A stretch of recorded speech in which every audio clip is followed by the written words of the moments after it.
And we're back at Metricon Stadium again for the next game on Friday. That was Gold Coast and Port Adelaide. We've got Fish because he's the man that loves taking in plenty of footy. It was big day, big doubleheader at Metricon, a good 8 hours in that press box, but big upset. Yeah, well, Gold Coast looked good. Yeah, it was, hey, I've watched plenty of Gold Coast over the years, and I don't want to get too excited in February, but it was nice to see them win. And Port Adelaide had a pretty strong team on the park, so when you've only got a couple of practice matches, there's not a lot of time to muck around. So, I'd take a little bit out of that if I was Gold Coast. So would we say for Gold Coast, their midfield was looking pretty good, having Matt Rowell back in there, fully fit, I guess, because I think we didn't see the best of him when he came back from injury at the back half of last season, which for us in fantasy has made him nice and cheap. Are you bullish on him? As a player, I am. As fantasy, I just hold my fire. Does that even make sense? I'd hold my fire. I'd want to see another week from him. Right. Purely as a player, I'm really excited by what we saw against Port Adelaide. Obviously, they're a terrific midfield, Port, and Rowell was winning plenty of contested footy, handful of clearances, handful of tackles. Doesn't get a lot of uncontested footy, Matt. He's certainly, everything's tough at the moment for him, and he looks much fitter than when he came back in the second half of last year, looks much more confident. So I'm pretty bullish on his progression this year. Probably like to see him another week from a fantasy perspective. Just let's see how many of those disposals actually stick. But yeah, really impressed with what he did against Port. It's been one of those questions too, because he's got his mate Noah Anderson there, who I think, I'd be taking him ahead of Matt in the draft if I was going with those two in the fantasy draft, that is, I'm saying at the moment. So would you be in the same thought of that? Yeah, I would be in the same thought of that. I love watching Noah Anderson. I think he could take a huge leap this year, actually. He's tended a heap of centre bounces, so got a handful of clearances there, but really can win the ball on the outside. He's got that nice balance to his game. He can win it inside and then punish you on the outside as well. So whereas Matt's probably just struggling to get the ball on the outside a bit, but Noah racked up plenty of footy against Port, and yeah, I'd be pretty bullish about him, and I would take him in front of Matt, yeah, for sure.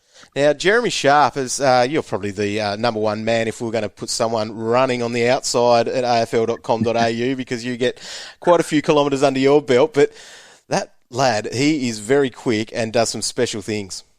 He does. He offers a point of difference. I'm sure it's another guy we might touch on in a second, Lockheed Weller. Like those two guys just offer a point of difference for the Suns.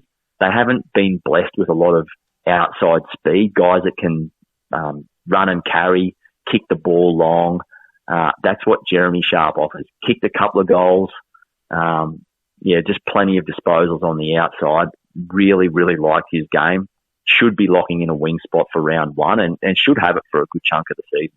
Now, you did mention Lockheed Weller there, and he's got forward status. He's cheap enough, but he's going to be playing behind the ball, which probably is better for fantasy points. It sure is. He's going to be locked in at half back, and he looks like the designated kicker. He'll kick the ball in. So he got plenty of touches against Port because there were so many behind. So there's an automatic sort of 10 or 12 straight away. But he had plenty of ball. He looks rejuvenated. I thought he was a bit flat last year, but he looks rejuvenated. He's had a terrific pre-season, has not missed a beat. Probably as fit as he's been for a few years at least. I'd certainly be having a good hard look at him because I think he's going to nail down that spot at half-back for the Gold Coast. Perfect. Could be a great one for Classic, but definitely in draft because he'll be low down the rankings for a lot of coaches, and I think he could end up being a very nice buy there. Just a quick one on the Suns and their ruck lineup. We haven't seen Witts yet. Do you expect him to play in the Amy series, and how do you reckon he's tracking for round one? Yeah, I do. I have heard that he'll play against Geelong in the Amy series. I think that's on Monday week. Not sure how many minutes he'll get there. And I'm probably a little up in the air for round one. I would lean towards yes, but I wouldn't lock that in just yet. If he doesn't play round one, he'd only be a week or two behind. They're being pretty cautious with that recovery from an ACL. So I'd say keep an eye out for updates on him, but he definitely will play against Geelong in the Amy series. Because he's a little bit cheaper because of missing so much last season, because it was round 3 or something, wasn't it? I think it was. So it was, yeah. I think there's probably a few flags that maybe the risk might be a little bit too much. Yeah, I mean, he'll play early in the season. It's not round one, like I said. It'll be early in the season, and he's very fit. He's been running for a while. He just doesn't have much footy under his belt. He only played a little bit of. He played his first intra-club like a week ago, and they're just still trying to manage him back. So it might take him a few weeks to get rolling, I reckon. All right, let's have a look at Port Adelaide then. Butters is probably the big name for a lot of coaches having a look at him, getting the midfield time. You don't mind writing a piece on more midfield time. Every gun reporter like yourself, Fish, will pump that line out a little bit and might make your top 10 list, I reckon, of the cliches that we do here in the pre-season. But yeah, Butters, he did start in there, but then probably drifted out of there a little bit. He did. I saw the same as what you did. I was really keen to see how much time he'd get in there. Got plenty of centre bounce action to start with, and then not sure what Kenny was doing. Actually, Zach Butters seemed to drift out of there the more the match wore on. I mean, he still ended up getting his fair share of disposals. I think he's a player they need to from a holistic perspective. Like, it's pretty clear that Port need to have a few more bodies going through the middle of the ground. They can't just rely on Ollie Wines and Travis Boak to do it 95% of the time. So we did see a bit of Zach Butters, probably not as much as I would have liked though, although I did think he had a pretty decent game. All right, well, he'll be one to watch in Amy to see if those CBAs increase a little bit there. Now, Scott Lycett didn't finish the game, so anything too much of a concern from that one. But then the other side is that we've got a 190k guy in Sam Hayes who performed okay out there.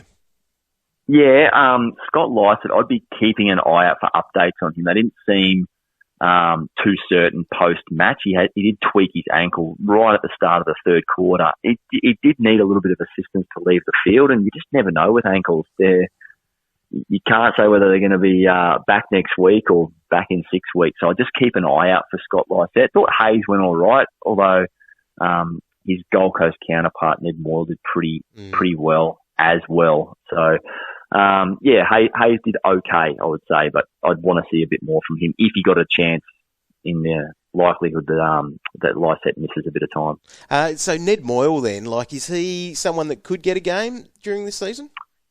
He could, but I mean, obviously if Witts plays, that's it. Witts will be the number one and main ruckman. And with Joel sort of chopping out then? That's right, exactly. So there would be I couldn't see a circumstance, unless there was a stack of injuries, I couldn't see Witts and Moyle playing together. So, yeah, if Witts plays, unfortunately Moyle won't.